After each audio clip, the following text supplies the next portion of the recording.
주시는 하나님 말씀은 데살로니가 후서 2장 말씀입니다.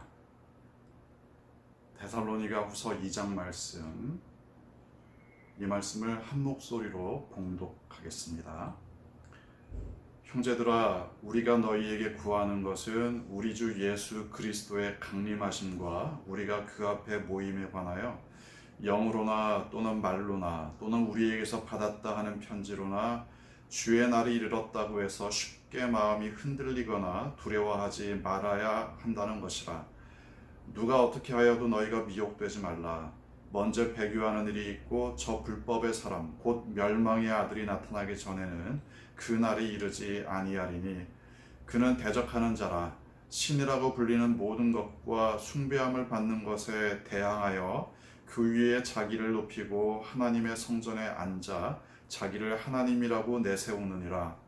내가 너희와 함께 있을 때에 이 일을 너희에게 말한 것을 기억하지 못하느냐.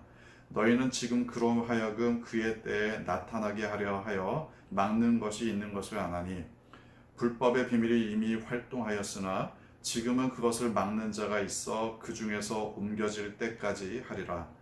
그때 불법한 자가 나타나리니 주 예수께서 그 입의 기운으로 그를 죽이시고 강림하여 나타나심으로 패하시리라. 악한 자의 나타남은 사탄의 활동을 따라 모든 능력과 표적과 거짓 기적과 불의의 모든 속임으로 멸망하는 자들에게 있으리니 이는 그들이 진리의 사랑을 받지 아니하여 구원함을 받지 못함이라. 이러므로 하나님이 미혹의 역사를 그들에게 보내사 거짓 것을 믿게 하심은 진리를 믿지 않고 불의를 좋아하는 모든 자들로 하여금 심판을 받게 하려 하심이라. 주께서 사랑하시는 형제들아, 우리가 항상 너희에 관하여 마땅히 하나님께 감사할 것은 하나님이 처음부터 너희를 택하사 성령의 거룩하게 하심과 진리를 믿음으로 구원을 받게 하심이니 이를 위하여 우리의 복음으로 너희를 부르사 우리 주 예수 그리스도의 영광을 얻게 하려 하심이니라. 그러므로 형제들아, 굳건하게 서서 말로나 우리의 편지로 가르침을 받은 전통을 지키라. 우리 주 예수 그리스도와 우리를 사랑하시고 영원한 위로와 좋은 소망을 은혜로 주신 하나님 우리 아버지께서 너희 마음을 위로하시고 모든 선한 일과 말에 굳건하게 하시기를 원하노라. 아멘. 사람이 살다 보면 스트레스를 받을 때가 있죠. 요즘은 스트레스라고 말하는데 사는 게 힘든 모든 것을 다 포함합니다. 살다가 힘든 일들을 만나면 그런데 이게 좀 문제가 될 때가 있습니다. 힘든 것 자체로도 이렇게 좋은 건 아닌데 힘들다 보면 스트레스를 받다 보면 평소에 잘하는 것들도 좀 혼란을 겪을 때가 있습니다. 평소에는 항상 중심을 잘 잡았는데 예를 들어 직장에서 너무 힘들다 보니까 가족들에게 소리를 지른다든가 또 나와 가까운 사람들을 함부로 대한다든가 이게 평소에는 그렇게 하지 않습니다.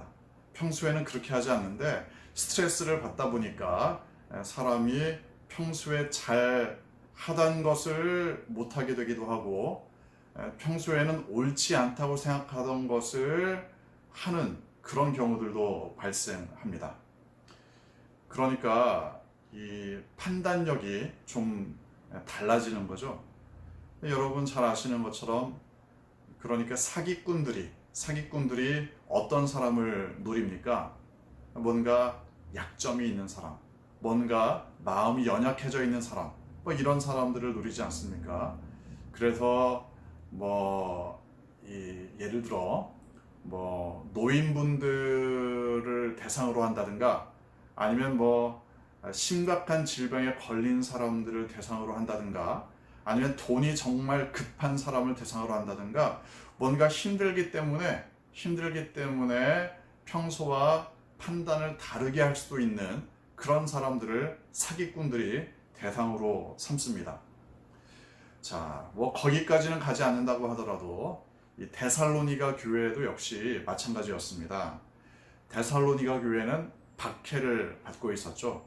박해를 받고 있다 보니까 힘들다 보니까 데살로니가 교회를 흔드는 사람들이 등장하기 시작했습니다. 이 2절 말씀 보면 사도 바울이 데살로니가 교회에 이렇게 말합니다. 2절 중반부, 주의 날이 이르렀다고 해서 쉽게 마음이 흔들리거나 두려워하거나 하지 말아야 한다. 사도 바울이 데살로니가 교회에 권면하는 게 그런 겁니다. 주님께서는 분명히 다시 오신다. 다시 오시는 건 맞는데 지금 너희가 박해를 받고 있어서 힘들다고 해서 그런 틈을 타고 너희들을 흔드는 그런 일들에 흔들리지 말아야 한다. 사실 재림처럼 우리의 삶에 소망은 없습니다. 주님께서 다시 오신다. 마지막 심판을 하러 오신다. 너무나도 분명한 주님의 약속입니다. 그런데 이제 거기를 틈타고 오는 사람은 어떻게 하느냐? 가장 간단한 건 그겁니다. 시한부 종말론이죠. 언제 온다. 시한부 종말론을 역사적으로 굉장히 많이 볼 수 있는데 시한부 종말론을 주장하는 사람들은 두 가지 특징이 있습니다. 이제 그 주님이 몇 월 며칠 날 오시니까 네가 가지고 있는 재산을 다 팔아서 교회에 바쳐라. 금전적으로 사람들을 혼란스럽게 빠뜨리는 경우가 대단히 일반적입니다. 그리고 또 한 가지는 내 말을 들어라. 그래서 자신의 영적인 헤게모니를 잡으려고 하는 그런 경우들입니다. 아무튼 그런 모든 것들이 결국에 어떤 결과를 초래하느냐? 복음의 굳건한 반석에서 떠나게 됩니다. 정말 예수님의 십자가, 예수님께서 왜 나를 위해 돌아가셨는가 여기에 초점을 맞추기보다는 두려움 때문에, 당장 몇 월 며칠 날 일어날 일들 때문에 판단을 제대로 못하게 되기도 합니다. 그래서 사도 바울은 이렇게 말합니다. 3절, 누가 이렇게 하여도 미혹되지 말라. 미혹되지 말라. 결국 그런 사람들은 사람들의 마음을 혼란스럽게 합니다. 두렵게 만듭니다. 그러나 재림은 결코 사람들을 두렵게 만들기 위한 말씀이 아닙니다. 재림은 우리에게 온전한 약속, 굳건한 약속, 그래서 흔들리지 않는 삶을 살도록 하나님께서 우리에게 주신 약속입니다. 이 사람들의 마음을 미혹하게 하는 사람들 대부분의 특징이 이겁니다. 4절 마지막 부분 보면 하나님의 성전에 앉아 자기를 하나님이라 내세운다. 이게 사람들의 마음을 미혹하게 만드는 사람들의 궁극적인 방향성입니다. 마치 자기들이 하나님보다 더 잘 아는 것처럼 말합니다. 하나님보다 자기들이 위에 있는 것처럼 말합니다. 사람들의 마음을 흔들기 시작하면서 결국 무엇을 원하느냐? 자기들이 하나님 자리에 가기를 원합니다. 여기에 문제가 있습니다. 역사를 통틀어서 시한부 종말론을 주장하는 사람들, 또 시한부 종말론뿐만이 아닙니다. 우리의 가장 순수한 복음에 기초한 믿음을 흔드는 사람들은 반드시 이런 길을 걸어갔습니다. 그러니까 흔히 말하는 이단들, 그 이단들이 물론 어떤 이단들은 처음부터 정말 희한하게 시작을 했지만 또 어떤 이단들은 처음에는 그렇게 심각한 문제가 없었습니다. 그런데 점점 시간이 지나면서 자기가 하나님 자리에 올라앉는 그런 경우들이 발생했습니다. 처음 시작은 그게 아니었는데 시간이 지나면서 자기가 하나님이 되려고 했던 것, 이게 바로 여기 4절 마지막 부분에 나타난 이런 현상입니다. 사이비 이단의 교주들, 또 시한부 종말론을 주장하는 사람들, 결국에는 자기가 하나님 자리에 올라가서 다른 사람들의 삶을 쥐락 펴락 이런 경우들이 숱하게 있었습니다. 이런 자들에 대한 심판은 분명합니다. 8절 보면 중반부에 주 예수께서 재림하셨을 때 주 예수께서 그 입의 기운으로 그러니까 이 모든 악한 자들을 죽이시고 강림하여 나타내심으로 패하시리라. 재림하실 때, 마지막 심판을 하실 때 마치 계시록, 요한계시록을 떠올리는 모습이 아닙니까? 주님께서 그 입의 기운으로 주님을 가로막았던 자들, 또 사람들을 미혹했던 사단의 무리들, 주님께서 다 심판하실 날이 올 겁니다. 다시 한번 강조합니다. 9절 보면 악한 자의 나타남은 결국 11절에 있는 것처럼 미혹의 역사들을 사람들에게 나타냅니다. 그래서 12절, 그들은 진리를 믿지 않고 불의를 좋아합니다. 정말 진리가 뭐냐? 여기에 관심이 있는 게 아니라 어떻게 하면 내가 하나님 자리에 올라가느냐? 어떻게 하면 내가 사람들의 마음을 흔들 수 있느냐? 어떻게 하면 내가 사람들의 돈을 끌어모을 수 있느냐?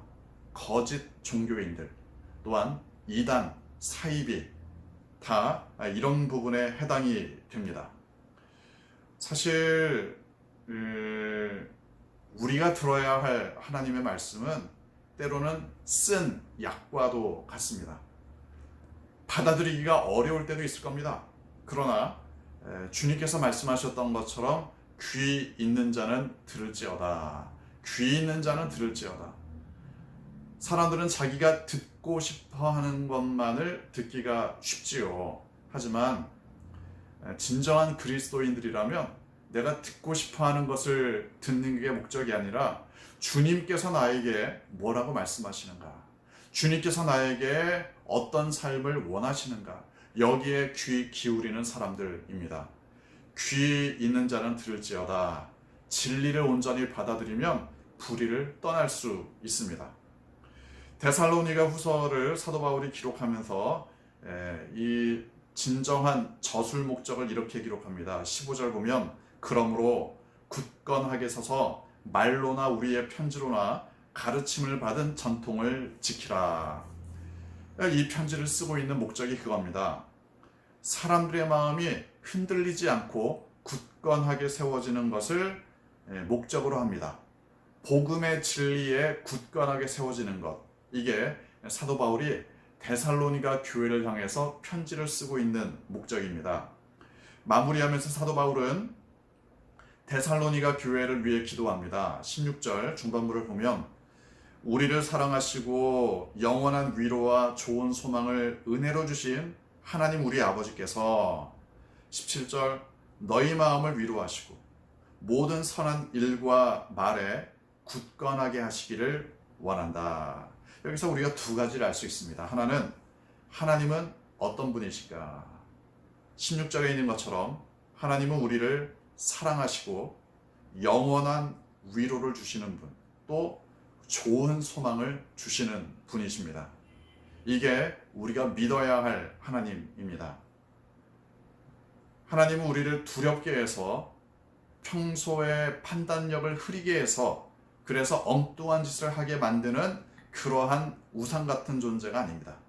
하나님은 우리를 사랑하시고 영원한 위로, 좋은 소망, 이것으로 우리에게 선물을 주시는 분이십니다.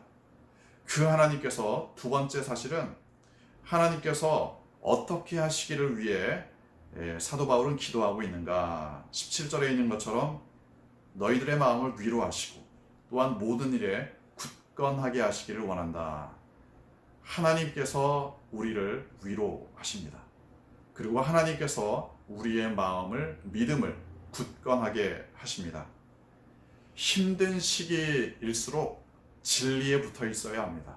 힘든 시기일수록 사람의 말에 휘둘려서는 안 됩니다. 힘든 시기일수록 두려움이 아니라 하나님의 사랑으로 십자가의 길을 걸어가시는 여러분 되시기를 주님의 이름으로 축원합니다. 함께 기도하겠습니다. 주신 말씀 묵상하며 이 말씀을 내 삶에 적용하기를 원하는 마음으로, 결단하는 마음으로 잠시 묵상으로 기도하겠습니다.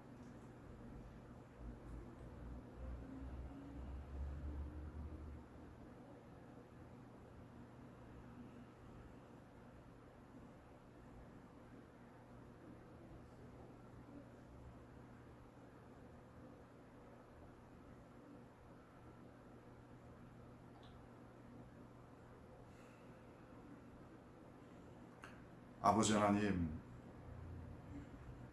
힘든 시간을 보내는 성도들, 믿음의 혼란을 겪고 있는 성도들, 삶의 여러 가지 좌절과 고난을 경험하고 있는 성도들, 오늘도 하나님께서 보호해 주시고 진리의 말씀 가운데 굳건히 세워주시기를 간구합니다. 두려움 가운데 사는 것이 아니라 하나님 안에 있는 영원한 평강 가운데, 영원한 위로 가운데 살게 하여 주옵소서. 주님의 몸된 교회를 위하여 기도합니다. 주님께서 핏값 주고 사신 교회, 항상 십자가의 길을 걸어가는 교회가 되게 하여 주옵소서. 아버지 하나님, 또한 이 나라와 이 민족을 주님께 올려드립니다. 코로나 바이러스의 위협으로부터 이 땅을 지켜주시고 병에 걸린 사람들 빨리 치유케 하여 주시며 이 병을 해결하기 위해 애쓰는 의료진과 공무원들에게 하나님의 격려하심으로 지혜로 함께하여 주옵소서. 또한 세계와 열방을 위하여 중보하오니 온 세상의 주인이신 하나님께서 전염병과 자연재해와 전쟁과 기근과 정치 경제적인 혼란으로부터 보호해 주시기를 간구합니다. 그러므로 하나님께서 온 세상의 주인이신 것이 드러나기를 원합니다. 특별히 세계 곳곳에서 복음을 증거하는 우리의 선교사님들, 오늘도 하나님께서 보호해 주시고 수많은 영혼들을 주님께 돌아오게 하며 하나님의 창조의 질서를 회복시키는 데에 쓰임받게 하여 주옵소서. 컴패션을 통해 우리와 연결된 아이들 오늘도 하나님께서 양육하여 주시고, 또한 군에 가 있는 우리의 아들들, 멀리 출타 중인 성도들, 대학 입시로 인해 또한 여러 가지 시험을 놓고 준비하는 수험생들, 하나님께서 오늘도 지켜주시기를 간구합니다.